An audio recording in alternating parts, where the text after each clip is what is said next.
Welcome to the Untypical Parent Talks to Herself, the podcast for typically untypical parents. I'm Liz Evans and I am the Untypical OT and I'm your host.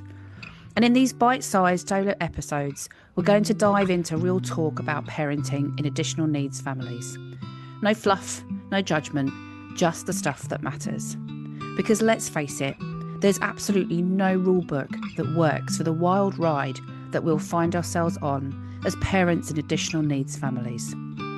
So let's shake things up, let's share some of the laughs and the hard stuff, and get the support we all need in this untypical journey. Are you ready? Come join me.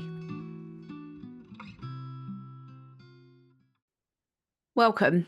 I'm Liz Evans and I'm the Untypical OT and I'm your host for the Untypical Parent Talks to Herself. Short little mini-sized, bite-sized episodes that you can listen to on the go, on the run, because let's face it, as parents, we are usually super busy. So I'm coming today to have a chat with you about safety in a plan. Sounds a bit weird. Now, a little while ago, probably quite a long time ago now, actually, I was with my ex-partner and I remember saying to him, I feel safe with a plan. A plan makes me feel safe. And I remember the look. I remember the look at me of what? What on earth are you talking about? And as far back as I can remember, I made plans. So when I was very young, I used to compete. You might not think it to look at me, but I did ballet. Okay. Now, for those of you that are just listening and have never seen me, I do not have the physique of a ballerina. But what I have come to realise in later life and with a diagnosis is that I do have Ehlers-Danlos. So I was super bendy. I was great like that for ballerina wise. And I remember when we used to go and do our exams and competitions and stuff like that, is that I would make lists. So literally lists as well, like from the moment I got up, what I was going to do, how I was going to, from, it might sound really weird, I'm going to admit it, but it would be things like, 7 o'clock, get up, 7:05, go downstairs, 7:10, make breakfast. And then I'd have a list of what I was going to have for breakfast, all that kind of stuff. And I used to list things like that. I now know as well, looking back, probably with the diagnosis of dyslexia, that I have difficulties with my working memory. So I would often forget things very quickly. And I'm quite an anxious person, was quite an anxious kid. And I was always quite worried that I was going to forget something. So I used to write things down. I have lists everywhere, everywhere, and then forget to look at them.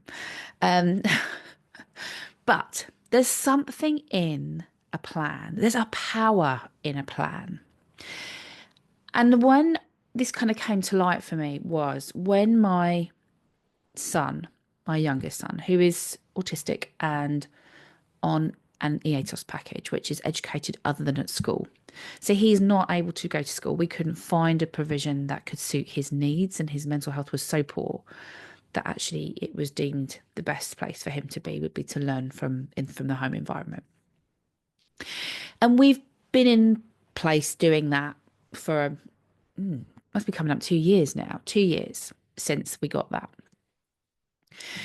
But what I realised with my son, and I've now started to apply to myself as well and realise that that's what I need, and I think that's what all of us need, is that although we were meeting his needs within the home, within learning, he needed a plan. He needed a focus or an aim of where he was going. And I think sometimes we shy away from plans. Some of us think, oh, I don't like plans. And it's an extra demand on us because you've got to go there. You've got to get to that bit. And that's not how I use plans. I use plans very differently. So my plans are things like they're a guide. They are a way to kind of get me from one place to another. But they my plans flex. And that's not always easy. I think some people can become very rigid on their plans and very set on a destination. And that's where I have to get to. And if I haven't got there, I've failed. And therefore, this plan has actually made things worse. But what I did with my son was we started to think about, okay, well, where do you want to go? Where do you want to be? Where do you want to do? What do you want to do next? Because we all need, every human being needs to know or is moving towards something. We're not built to stay still. We're not built to stay in the status quo. There is always movement, whether we want it or not. Actually, sometimes there is always movement because things always change. Things never stay the same.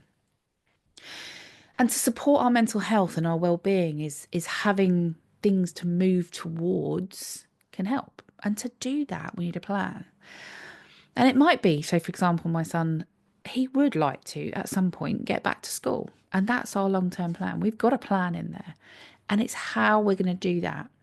And I saw the biggest shift in his mood, along with other things. This isn't just happening on its own. But when we gave a focus and a plan to where he is going. But we've also built in flexibility around that plan. We've built in that this plan could go off in a different direction, and we're going to add to this plan and change it. And this plan isn't going to be the same today as it will be in a year's time. It flexes and it changes and it moves because that's what we do as human beings. But what it does do is give him a focus, and he's using that focus, and we're tweaking things and moving things. And okay, well, actually, even if you don't get to that end point, which is what we were looking at, that's okay. And where might we end up? And things will flex and move as we go along.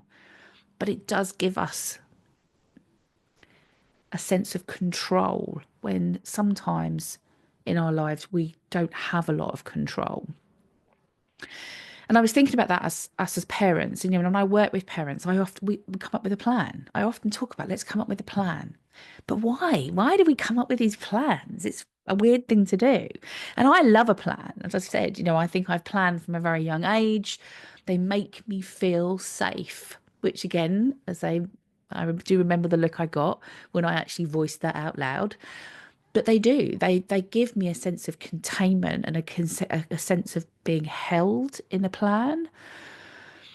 So it reduces my anxiety hugely when I've got a plan in place. And I think when I don't have a plan in place and I have to write things down for me, things have to be written down. I know there are some people that can have plans in their heads. I'm not overly sure that's great because I think things can happen. And when we get very, very stressed and our stress responses kick in and we move into our fight, flight, freeze responses, being able to pull that information from our heads is probably going to be, the likelihood is going to be tiny. That part of our brain will have gone offline. We'll be back in survival mode. But by having a plan written down, it takes some of that away, some of that demand away. So although we might think a plan brings demand, I think it actually lessens some demand cognitively on us. So it can reduce anxiety, a plan. You know kind of where you're going. You know what you're doing next. You know there's some steps that you're going to make and what you're going to move towards. You've thought things through. It can give you a sense of clarity. So I don't know about other people, but I think for me, as soon as parenting life started, I struggle with kind of organisation and clarity. I get loads of ideas, but trying to organise it and get some clarity around it's tricky. When I introduced children to my life, that blew that out the water. So plans for me bring me, they bring me a clarity and a sense of clarity. And a sense of control, like we talked about. And sometimes, when we are in systems that don't allow us any control, that take control from us as parents, and that might be the education system, SEN systems, local authority systems, tribunal systems, where we lack a lot of control. That control is taken from us quite significantly, that it can bring back a sense of control, having those plans in place. And there are little, things that you can control. So what can I create a plan around? Okay. What can I take control back of? And like to talk about a minute ago, I talked about just a minute ago, less stress. So you don't have to figure it out in the moment. That cognitive load, we're reducing cognitive load. And please tell me there is not a parent out there that if I said to them, if we could lessen the cognitive load, they would go, no, I don't need that. I think we all need that as parents, being able to lessen the cognitive load. And a bit like when I'm running a small business now, it's kind of automating stuff now. There's a big move towards automating stuff. So it might be automating your emails or finding a way that you can plan your social posts or all these kind of things now where we can automate systems that actually, by putting in a plan and having plans in place, that's almost automating our parenting in a way. And when you think about what types of plans might that be, when I'm talking about a plan, what do I mean? What's a plan? A plan about what? And it could be all sorts of things. It could be, and I've talked about it in some of my trainings before, a burnout plan. So a recovery plan from burnout, that if I know I'm going towards burnout, I have a plan in place that takes the cognitive load off me. It reduces my anxiety and makes me less frightened about heading and feeling those feelings. I've thought it out beforehand. I know what to do. And if it's written down and I can't do it, somebody else can help me. But by having it written down gives me a sense of safety. But what other types of plans? So you might have a plan of action. So it might be, going out into the community. Going out into the community. Out there's lots of variables and lots of things that can change. And when we think one thing has been great this time, the next time we do it, it doesn't work. But having those kind of loose plans around, okay, well, maybe it's been somewhere we've been before and we know where the toilets are. We know where a safe space is to get to if we need to. We know where there'll be food that everybody likes. So having those plans in place again takes that mental load off us, that cognitive demand off us, and allows us to be a bit more present in the moment. That we're not constantly thinking, as we do as parents all the time in the background, we're thinking, okay, what next? Where are we going next? Who needs what? When do they need it? How do they need it? What do I need to do? How do I get there? How do we get off there? Oh my God, what's he doing over there? Oh my God, what's she doing over there? All those kind of things. It's starting to take some of that cognitive demand off us. So I talked about it, didn't I? Other kind of types of plans, I suppose I was just thinking about then. It could be a safety plan. It could be, how do you keep yourself safe? How do you keep your kids safe? A plan around that, that when people become dysregulated, when we become dysregulated as a family, what's the plan? What do I know works? Have I thought this through? Do I know what my options are? It might be an exit plan. It might be that we know that we've got to go to such and such place. Okay, we're going to go and we're going to try it. But I know where my exit plan is. I know when to kick that exit plan in. I know where I can get support. I know all that kind of. So we've taken again that mental load off because we have such a demand on our cognitive thinking as parents, especially when we're in additional needs kids. We're always thinking, oh, but what if? Oh, but what if? Because it's never really sure. It's never really clear. When you think you've got it pinned, it never fails to amaze me. How many times I think, yeah, I've got this. I've got this nailed. I know this. We've been here 100 times before. I know I'm going to handle it. And then we get there and something throws a spanner in the works. But we do now have exit plans. And they are sometimes written down, sometimes they're not. But I know that when certain things start to happen, I've got a plan in place that my brain starts to go tick, tick, tick, tick, tick, tick through so that I know. And it gives me that sense of control. It gives me a sense of safety. It gives me some respite from my thinking and that cognitive demand and that cognitive load. Now, I've put down here, because I keep my little notes down here just to make sure I don't go off on a complete tangent and have to be able to be talking 2 hours later. But I've put down here, it doesn't work for everyone. But I'm not sure about that. I think a plan can work for everybody, but you have to tweak it. So some people will like plans to be very structured and very rigid, and they need the plans and they need them to be, they need to be able to follow them. If you have plans like that, I think you have to also think about, but what happens if that plan doesn't go according to plan? Because that's another one. And is the plan not going according to plan going to throw you completely off? So it's being aware that although you might like that rigidity around a plan, is you've got to have some flex in there. Because if we don't, and the plan doesn't go according to plan, it can make things worse. So I think they do work, but I think possibly it's thinking about how a plan works for you. Are you someone that likes them written down? Are you someone that needs somebody else to kind of work through that with you? And that's some of the work that I do with families, is working through plans with them, thinking about, okay, well, what does everyone need? What's everyone's sensory system saying? What's everyone's needs, that, wherever we're going, and how we get access things, or in the family home, or the stresses that we've got as parents, and trying to balance everything. I help parents come up with plans to organize and think about, okay, what do I do if? How do I get in this? How do I find time for myself? We've got to put it in a plan. We've got to think about how we do it, because it's not just going to happen.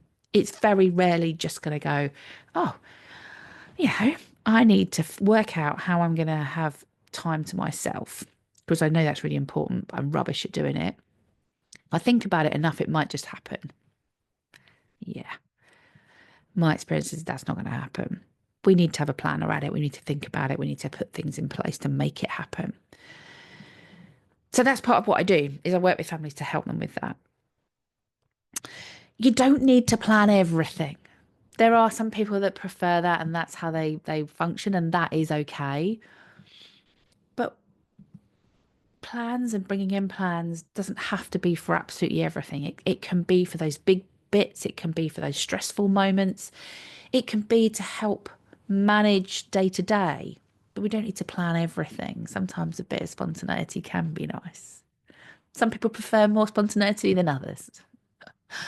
Um, but the biggest thing is that plan has to have some flex in it. It has to be able to flex and move with your family, with you, with the day, with the stressors, with what you have available to you in that moment. And it can't always be specific, tight, never changing, because life isn't like that.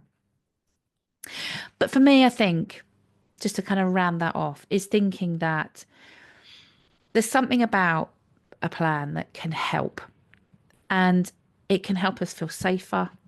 It can help us feel calmer, and it can help us feel less alone in the chaos.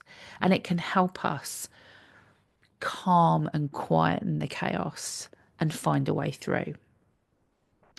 Now, it's not to say that finding and doing a plan is easy. And when we are, like I talked about earlier, when we are in our stress responses and we are very overwhelmed, it is incredibly difficult to do that. And what I don't want people to do is go away thinking, I should just be able to come up with a plan. And now I can't even do that. I'm rubbish at that. And it must be me. And I'm a terrible parent. Blah, blah, blah, blah, blah. When we are in our stress responses, our brain won't let us do that. It won't let us do it. Our brain is in survival mode. It's not in, how do I reason? How do I plan? How do I organize? It's not in that, because actually that bit doesn't matter in those moments. When our central nervous system and our brain and our body thinks we are at risk, it goes into its fight, flight, freeze responses, and it is purely about survival and protection. And planning ahead is not where your brain is going to go. It's not the priority. In that moment, in that second, is what's priority. So sometimes you need somebody to come and give you a hand with that. and me included. Even with the job that I do, sometimes I need someone to sit down with me and just help me, if I'm very overwhelmed by something, work out some steps to do that. And where do you start with that? You start small. We don't go into it thinking, oh my God, I've got to plan everything, because you don't. And like I said, we don't want to plan everything which is within an inch of its life, because that's not real life, and changes will happen and things will be thrown at us and we won't be able to plan for every eventuality. But if we can plan some little bits and just take the load off as parents, that makes things so much easier. So start small, start with little things, start with things that you feel, actually, I know that one quite well. Have a practice, do those things. And if you find that hard, and if you're struggling at the moment, and things are really tricky, reach out, connect with me. You can do it on Instagram, you can do it on email, you can do it through Facebook, LinkedIn, if that's where you are. Reach out, because sometimes we all need a hand. And that's not because you are failing. We are not failing, and you are not failing. We sometimes just need a hand. And if you've listened to the podcast, my solo podcast from a couple of weeks ago, you'll remember I was talking about how easy is it to ask for help. And this is one of those moments that sometimes we need to ask for help. And often us as priorities are very low down the list, very low down the list. But if you've heard me talk about any of my guest podcasts that I've done with other people and gone on to other people's podcasts, is the whole reason I do this is that parents are the linchpin. If we are not okay, it's probably, I probably could say with certainty, the rest of the family is not going to be okay. And that's a lot of pressure. But it doesn't make sense. It doesn't make sense that if we are the we are the people holding it together, that our needs become bottom of the list. Because if we fall apart, the family falls apart. So sometimes we need to ask for help, and sometimes we need a bit of help. And that is not because you have failed as a parent.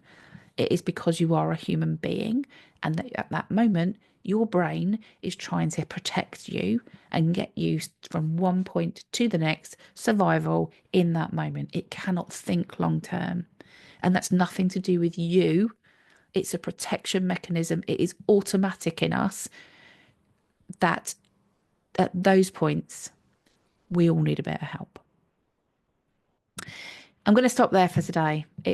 Thank you for joining me. Thanks for coming. As always, I appreciate your time. I appreciate you coming and joining me and listening. If you want to connect, all the socials are in the show notes. Drop me a message, a DM, and I like to hear back from people. And if you've got an idea about something you'd like to hear me talk about on the podcast, either a guest maybe coming on, if there's a special guest that you think I'd love to hear them on the podcast and talking about their parenting journey, let me know. I would love to know. I am all up for asking people. Worst they can say is no. And if you've got any suggestions about any topics or little things you might like me to expand on or talk about in my solo podcasts, again, just drop me a message. I would love to hear from you. So all that leaves me to say is take care, and I'll see you soon. If this episode made you laugh out loud or feel a little less alone, why not buy me a coffee? Just click the link in the show notes. It's a small way to show your support and keep this podcast going. Take care of yourself today. You're doing an amazing job.